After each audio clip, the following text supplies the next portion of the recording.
back, everyone. First, sorry for sounding so asleep last time. And second, let's check out Magic 2014, Duels of the Planeswalkers. Let's take a look at this new app from the Wizards of the Coast. Let's see how it compares to last year and what kind of new features we're looking forward to this time around. So let's go ahead and take a look. There are more game modes this time around, but let's just look at the basic one, which is the single-player mode. In single-player mode, there's the campaign, which is what you're used to. You play through different planes of the Magic universe, and you fight different opponents. You'll start with a few basic decks that you can select from, and as you play through, you'll unlock more decks. These are pre-built decks, pre-constructed decks that unlock new cards each time you play, so as you play through, you'll build stronger versions of those decks. This is the standard Magic that you're used to on iOS as well as on the other platforms it's available on. Hopefully I don't need to teach you how to play Magic the Gathering. If you don't know how, the game has plenty of tutorials that will help you work your way through it. Obviously, the object of the game is to bring the other player's health down to 0, starting at 20 each. The different decks definitely play differently, and there's a lot more two-color combinations this time around. And I think with some of the other modes, you'll find yourself not bugged so bad by the constructed play, and maybe want to go back there sometimes as a new change of pace. If you see any of the cards with little carrots above them, that's a new feature which allows you to get hints from the computer about what you should do. Now, the computer plays a very specific way. I think it's always attack focus, power focus is its main thing. It doesn't really take abilities into consideration very often, but it is an interesting way if you feel stumped or really just don't know what to do or are new to the game. In terms of layout and UI, it's pretty similar to last year. I think the buttons here are a lot more clear and a lot easier to see what they do, and there's a few new buttons that are very helpful. Also, the game features new ways to select the mana. You tap the card multiple times to select different types of mana for that play. Also, this game is starting to make me think that I need to upgrade my iPad. The iPad 2 runs fine, as you can see here, but it is a little more sluggish than it seemed to be last year.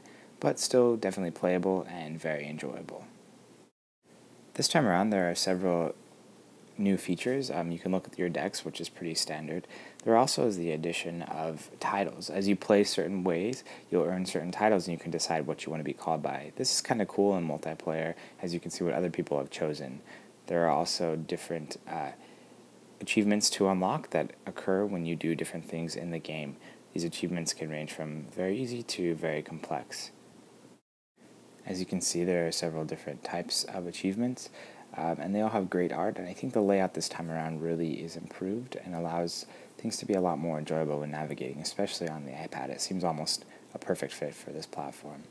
Apart from achievements, you also can choose different personas, which basically are the picture that you're represented by. I've had a lot of bugs with this, actually. I've chosen personas and they'll kind of show up, but then they'll go away. I'm not really sure if this is completely functioning right now, but it's not a huge deal breaker to me, but just so you know, there are a few bugs in this app that appear to need to be worked out.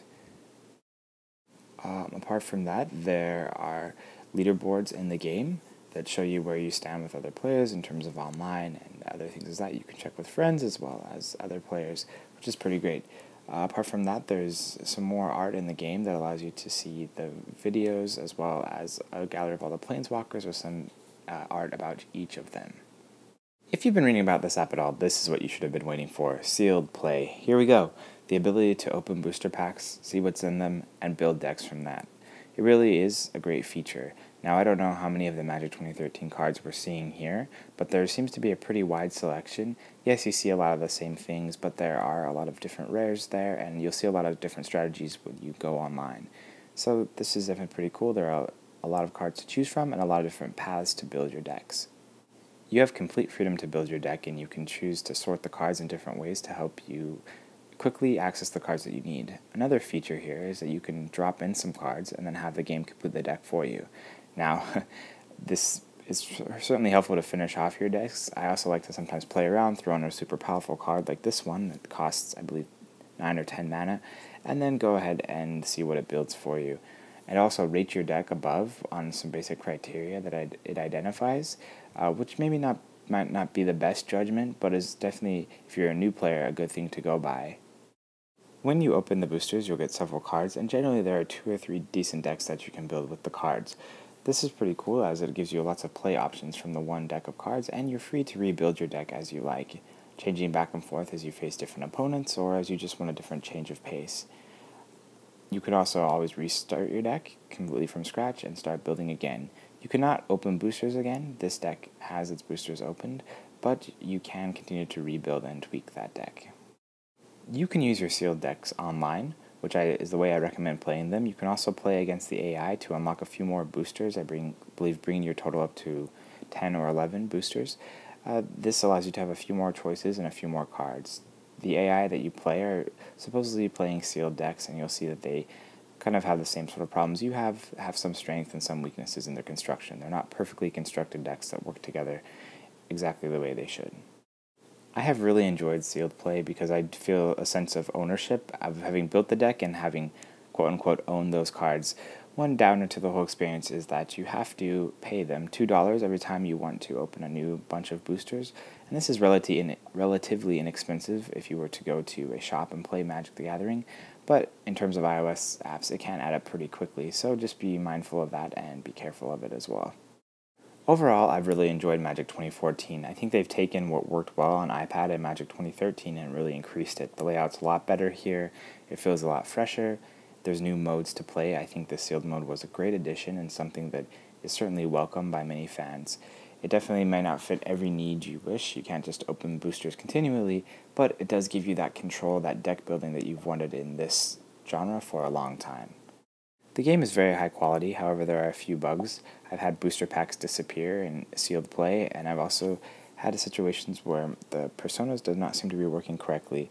All of these can provide some minor or major annoyances, and so the game definitely needs some new polish. However, overall, it's a great experience, and I don't think a few bugs should deter you from enjoying it as it is. If you're a Magic player, I definitely recommend picking this up as it's a preview to the upcoming cards. If you are not a Magic player like myself and more of a casual player or played it in the past, this is a great way to revisit it, and the addition of deck building will give you that missing flavor that you might have wanted in the previous Magic iterations for iPad and other digital devices.